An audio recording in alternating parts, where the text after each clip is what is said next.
Have you ever wondered the difference between the F450 and F550? Well, in this video we're going to go over that. I borrowed these trucks from Larry H. Miller Super Ford here in Salt Lake City. They are both available and they're rocking PJ aluminum bodies. So be sure to reach out to Ken. But let's kind of go through some of the differences on these trucks. Here are the window stickers for the trucks. Be sure to pause it. You guys can see some of the options. Now this truck starts at $69,115, and with all the options, this is the total price, not including that upfit, by the way. And this is the F450. Up next, the F550 starts at $70,215, and then again, here are all the options on this one. And then total price is $85,175. So when you consider the base price, there are $1,100 difference in price. Now let's get the obvious things out of the way. Both of these trucks are Lariats, and you can get these all the way down to an XL work truck. So these are the highest trims for these cabin chassis trucks. Up next, if you're looking at a crew cab, you have two cab to axle options. Now, cab to axle is basically from the cab to the back of the axle measurement. So you have a 60-inch and you have an 84-inch. Both of these trucks are 84-inch, so you get that longer bed. And some people don't know this, but when you get the longer wheelbase, the truck rides so much better compared to the shorter wheelbase. Up next are the wheels and tires. These are 19.5 forged aluminum wheels, and they do come standard on the Lariats. Now they are an option on the lower trim levels. Tire size is a 225/70 19.5. It's gonna be the exact same on both sides. I'm gonna show it to you here. 225/70 19.5. They're both wrapped in Continental tires. Now they do have an all-terrain tire and just the regular highway tire. A lot of people do prefer to upgrade them. Some people don't like these tires at all, so that's just something that most people will actually upgrade once they get their trucks.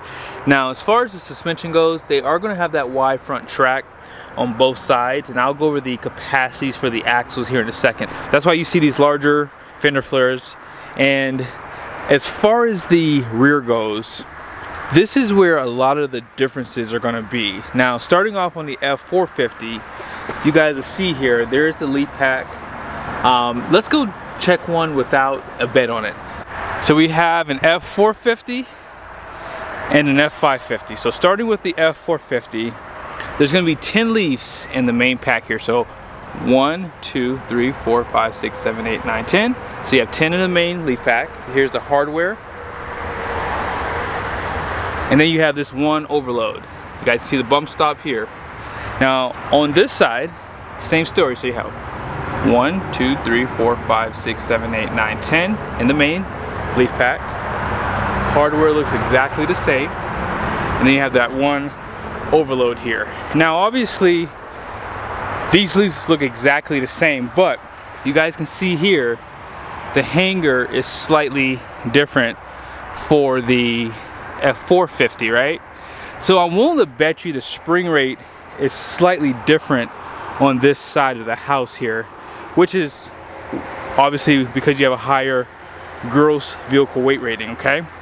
Something else to consider too, if you get the max trailering or high capacity trailering package, it would upgrade the axle on both sides, okay? So if you are looking to have max tow, that's something that you have to consider. So no matter which truck you get, they both are gonna have the option to upgrade that axle out back. And you guys can see the frame here. This is a C-channel frame. And then the further you go up under the cab, it does go to a fully boxed frame. I forgot to mention the bump stop so you guys can see it better here. This is the F450, and then this one is for the F550. One last thing to mention between the F450 and F550 is they both come standard with the 410 rear axle. If you get max tow, they will give you the lower gear, so it'll be a 430 on both sides, okay? Now let's talk about the powertrains and what you have available there. Whether you're looking at the F450 or F550, they both come standard with the 7.3 liter gas V8, port fuel injection, and it's going to have 335 horsepower and 468 pound-feet of torque. Horsepower and torque comes in around 3750 RPMs. And why would you get a gas engine in this truck? Well, it's pretty simple. Most people don't need the torque of the diesel, so the next best thing is the gas engine. It's a lot cheaper and it's for payload. Most people are going to want the diesel, however. Both of these trucks have that option. Now, here is the window sticker. I want to show you guys the pricing on it. If you want that diesel, it's going to set you back almost $10,000, $9,995 to be exact. This PowerStroke diesel is going to have 330 horsepower, which comes on around 2200 RPMs, and 950 pound-feet of torque, which comes on around 1800 RPMs. Now you might be wondering, doesn't the regular Super Duties have more horsepower and torque for the gas offerings? And the answer is yes, they do. The problem is these trucks are detuned because of their platform. So yes, they're going to have less horsepower and torque. Now they do have the 10R140 10-speed transmission behind the gas and the diesel option, and on the gasoline engine you can get a 488 axle ratio. So if you do live higher above elevation, it will help you to kind of keep you in the broadband if you are going up those steep grades. Last thing to mention is the fuel tank capacity. Whether you get the gas or diesel, they come standard with a 40-gallon fuel tank. However, if you do plan on getting a diesel, you do have a 66.5-gallon tank option available. It's going to be a dual tank, and that is not available for the 7.3. Now here is the front suspension. So we're going to talk about the differences, like the true differences on these trucks. Now this is a monobeam solid axle, and it's gonna be pretty much the exact same. There are upgrades. They have like heavy duty and then extra heavy duty front axles. So if you're planning on doing snow plowing with these trucks, you would obviously go with the extra heavy duty if it's gonna be pretty much loaded up full time. Now let's go ahead and check out the numbers on the door, starting with the Ford F450.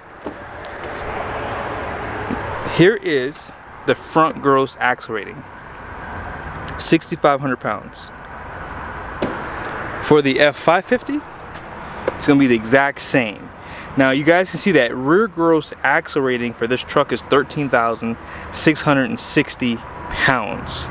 For the F450, it's 12,880 pounds. Now this truck here does not have that max trailering package. So if it did and it had the 430, it would be 14,706 pounds for the F550 compared to that 12,880 pounds. So you guys can see the gross vehicle weight rating is going to be 16,000 pounds versus 18,000 pounds. Now if this truck had that max trailering package, the gross vehicle weight rating would go from 18,000 to 19,500 pounds. I also believe that that truck has a maximum gross vehicle weight rating of 16.5, so that might be missing something as well to get that max capacity. So you pretty much figured out why you would get a F550 over an F450 or vice versa. If you don't need payload and you're just towing a 16,000 pound trailer, that's the truck you're going to want to buy. But if you plan on towing 30,000 pounds plus, and you plan on having 5,000 pounds, 7,000 pounds of pin weight, you obviously want that overbuilt rear axle so you can have that extra capacity. So that is pretty much the major differences here. I looked at the brakes, there's really no difference there. I looked at the frames, they have pretty much the exact same framing, cross members are all the same. So it all really comes down to just that rear axle, which is where you're going to really load up if you plan on towing something like this, like a gooseneck trailer or even a fifth wheel. So this ball here for this bed is rated for 30,000 pounds, and I'm willing to bet you that this truck here is going to have the same. So let's go ahead and check that out for a second, what the towing capacity be for these trucks. For the F450, if you're looking at a conventional trailer, 430, we'll just do max tow for this comparison. So 17.5, fifth wheel trailer is 29.2, and then gooseneck is 29.4. Now just keep in mind that they are assuming a second unit body weight of 715, 1115. For the F550, you guys will see we'll do the same thing, max tow, and just keep in mind that gross combined weight rating too. So for conventional, it's going to be 18.5. For fifth wheel, it's going to be 33.1, and then for gooseneck trailer is going to be 33.3. So there's a big difference in what these trucks can actually tow, and that's what you have to really look at if you are considering buying one of these trucks. That will pretty much end the video. I hope it was helpful. If I have a chance, maybe I'll try to get an F600, because a couple of you guys have been asking me about those trucks, and I think they have an F750 here. So who knows, maybe if I get lucky, I can put those side by side. So be sure to subscribe to the channel if you like what you see here. Let me know in the comment section your thoughts. F450, F550, what's your application? I like to learn from you guys too, because there's a lot of stuff that you can do with these trucks. Like there's a steel bed right there. Obviously, if you're looking at a steel bed and you need payload, then you're gonna probably wanna go to the F550. Steel beds are cheaper. Here's a dump body right here. This is an F550. If you need that payload, then there you go. You have this setup here as well. So yes, I definitely think that these trucks have more than enough capacity for most people, but there's a reason why they have two trucks in different capacities. See you guys soon.